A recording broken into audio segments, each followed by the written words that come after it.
I got one more piece of wood to put up top here, so that way I could screw the plywood down.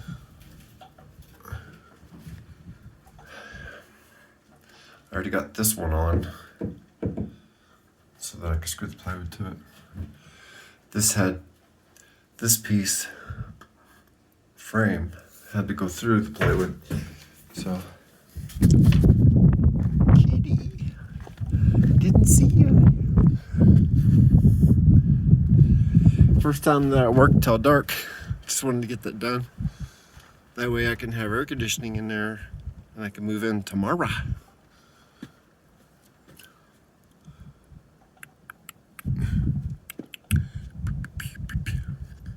That way water flows out. And later on I'll put a 2x10 on the top there to fit all the way up to the top plywood.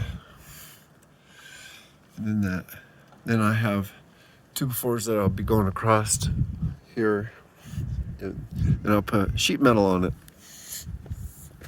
So I had to have that come out enough to go with the 2x4s that come out here. Perfect.